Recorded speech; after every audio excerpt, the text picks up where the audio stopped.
Okay, we're going to try to show you how to make skull mushrooms out of a mushroom. And you'll notice we got a couple different sized mushrooms in there. I'm going to show you on a little bit bigger one because it's just a little bit easier to see. It's kind of obvious, but there's a couple tricks I've come up with that will help you. So we're going to start by making the teeth, and we're going to just cut that down that way. And while we've got it there, we're going to cut in just a little bit, and then cut here, and same thing, cut in just a little bit, and hopefully that will loosen that up and take out one of those blanks that we're going to need. And if you're making a salad, this is a good time to do this because you can get rid of all your little scraps in the salad bin. So again, you got to be careful. You don't want to push it too far because you'll break the stem off, but it'll come off fairly easy. Most of these I just make 2 of these, but on these bigger mushrooms you can kind of get away with making a 4th notch.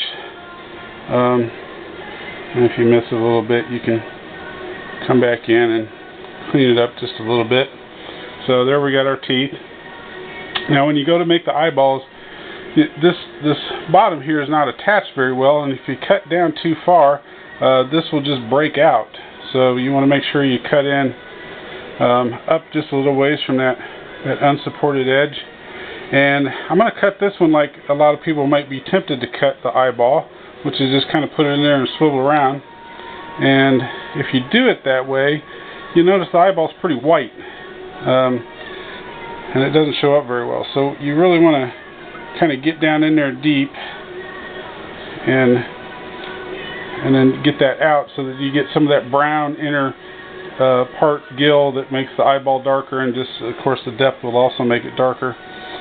And then of course you just come over here and you do the other eyeball.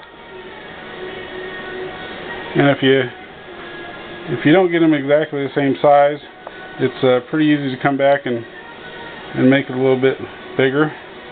You need to. You can get down in there to where you get to that dark part so your eyeballs show up.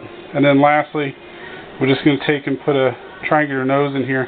Again, watch this bottom part. This gill is kind of fragile and unsupported, so you might want to make your bottom cut first, and then I'm just going to cut the nose out, take that sliver there out, and you have a skull mushroom. So hopefully that helps you make yours.